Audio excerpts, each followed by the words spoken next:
네, 라이브 썰전 두 번째 주제로 넘어가 보겠습니다.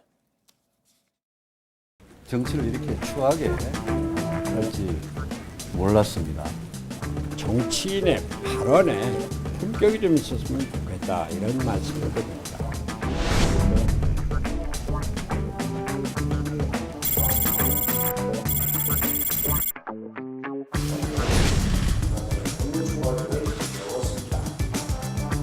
유승민 전 대표님께서 우리 비상행동의 모임의 대표를 맡아서 이끌어 주시기로 했습니다. 개인적으로는 굉장히 원치 않았던 일입니다만 지금 당이 처한 이 절박한 이 위기 상황에서 제가 이 모임이 당초 목표를 달성할 때까지 대표직을 제 모든 것을 바쳐서 수행하도록 하겠습니다. 의원총회 제대로 나왔습니까? 꼭 반대할 때만 때를 잡아서 나왔습니다. 그런 분이 어떻게 당의 실패를 논할 자격이 없습니다. 당을 어렵게 만들어 놓고 뭐 비상행동이다 뭐다 나는 정치적인 양심이 없는 이런 행동이라고 봅니다.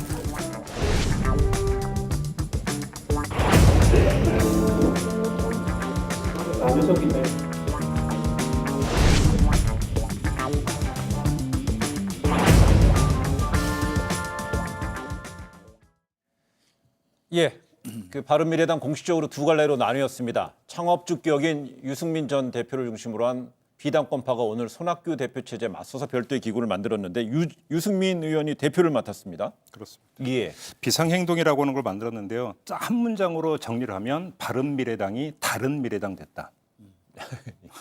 이렇게 정리하면 알겠습니다. 예. 짧게 했습니다. 그 기차가 이미 떠나기 전에 시작했다 이렇게 생각하고 그 제가 오늘 그 바른미래당 쪽에 그 핵심 관계자한테 좀 취재를 해보니까 11월 15일이 창당 디데이래요. 그래서 거기에 맞춰서 예, 이미 가기로 했기 때문에 나머지를 이제 역산을 하면 그때부터 한 달을 하면 그 대개 창당 작업이 한 달은 걸리거든요. 예. 그러니까 11월 15일이니까 10월 15일 정도까지는 뭔가 이제 저 가닥이 잡혀야 상당히 할 것이다. 공교로운 게 이날이 무슨 날이냐면 국고보조금 나오는 날이에요. 그래서 그러니까 이게 뭐냐면 딱 그때 봤고요. 그리고 역순을 하는 게 뭐냐면 국고보조금을 받기 이제 창당 절차가 있잖아요. 아무리 어떤 속도전으로 간다더라도 한 달이 걸린다라는 거예요. 그래요. 그렇기 때문에 이때 어떤 그 국고보조금을 받기 위해서는 10월 중순쯤에는 탈당을 해서 그러니까 창당 작업에 들어가야 되는 건데 그래서 지금 타이밍이 일단 깃발 들었다. 예. 이게 좀 일반적인 분석이더라고요. 네, 그런데 이번 바른미래당 분당 이야기가 나올 때마다 저희가 주목했던 인물이 바로 독일에서 유학 중인 안철수 전 대표입니다.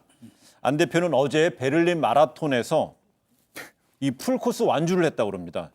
또 기록도 좀 나올 텐데 기록도 나쁘지 않다고 그럽니다. 또 조만간 책까지 나온다고 그럽니다. 이를 두고 정기의 복귀를 두고 정기 복귀가 임박했다라는 얘기가 나옵니다. 체력도 다지고 돌아오는 건가요?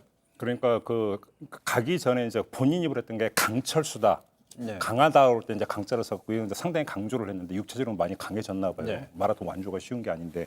근데 좀 물어보니까 유승민 대표가 오늘 그 전 대표가 무슨 이야기를 했냐면 안철수 전 대표 혹시 교감이 있었느냐 했을 때 1년 동안 안철수계 의원들을 통해서 교감을 나눴다 이렇게 발언을 네. 했어요. 무슨 얘기냐면 직교감, 직소통은 없었다는 뜻이에요. 바로 이 점이 제가 볼 때는 포인트인데 지금 만약에 그 오늘 그 비상행동이 떴고 여기에 안철수계 의원 7명이 합류를 했지만 네. 그것이 안철수 전 대표의 뜻이라고 지금 확인할 수가 없어요.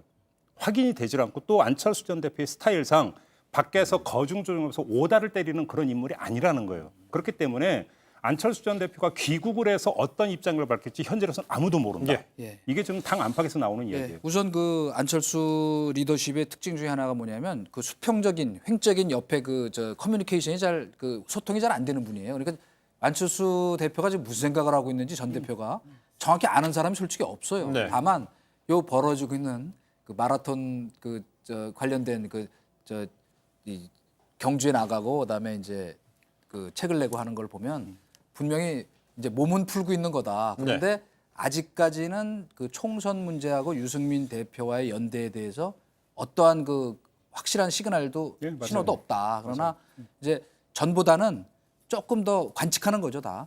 전보다는 그 약간 긍정적인 쪽으로 조금 움직이고 있는 것 같은데 그게 다 지금 연동형 비례대표제 여러 가지와 다 연동돼 있기 때문에 네. 또 자유한국당이 저 구심력이죠. 이 안에 있는 사람들을 지금 아직은 개별 접촉 안 하지만 개별 입당 또 권유도 하고 있으니까 다 그것이 비전에는 아까 얘기했죠 변주곡. 알겠습니다. 변주곡이 결국 종착점이 어떻게 갈지 보여줄 것이다. 근데 정치공학적으로 한번 살펴보게 되면은요, 유승민 의원이 안철수 전 대표랑 결합을 합니다. 할지도 잘 모르겠죠. 만약에 결합을 한다면 그리고 나서 또 새로운 세를 확장한다면 어떤 세력이랑 같이 화학적 결합이 가능할 수 있다고 볼까요? 제가 볼 때 어떤 세력과 결합 이전에 네. 지금 뭐냐면 비상행동을 만들어서 당 안에 당을 만들었어요. 그러면 이제 만약에 10월 중순에 탈당이 된다면 안철수계 의원들은 탈당을 못 해요. 네. 그러니까 지역구 의원은 권은희 의원 한 명 빼고는 전부 다 비례 대표이기 때문에 탈당을 못 해요. 제명 안 해줄 거 아닙니까 당권파에서. 네. 그러니까 우리는 한 몸이라고 하는 것을 어필하기 위해서 비상행동을 만들었는데 밖으로 나가는 의원들은 유승민계밖에는 못 나가요. 8명. 일단 그렇기 때문에 이 규모를 가지고 제가 볼 때는 자유한국당이 어떤 태도를 보이느냐가 중요한 건데 이혜원 의원이 며칠 전에 저와 인터뷰에서 아주 재미난 얘기를 네. 하고 있어요. 조국 사태가 터지기 전에는 통합에 적극적이었는데 조국 사태가 터지고 나더니 입장이 바뀌는 것 같더라. 좀 그러니까 소극적으로 바뀌는 것 같다라는 취지의 발언을 했어요. 무슨 얘기냐면 지지율이 조금씩 올라갔거든요. 양강구도로 재편될 가능성이 많다 바로 이렇게 보는 제가 거죠. 볼 때는 자유한국당의 스탠스에 따라서 달라진다. 이건 네. 가변적이다 아직은 이 말씀인 거죠. 그건 맞고요. 그다음에 그 지금 이 다른 세력이 그럼 어떤 세력이 될 것인가? 그 예단하기는 어려운데 네.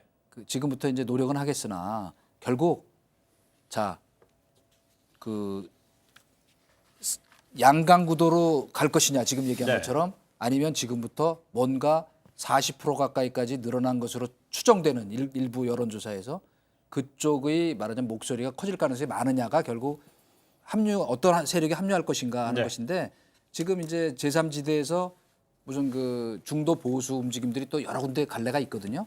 그러니까 그 갈래 중에 어떤 쪽하고 이제 지금부터 이제 협상을 시작하겠죠 물밑에. 예. 알겠습니다.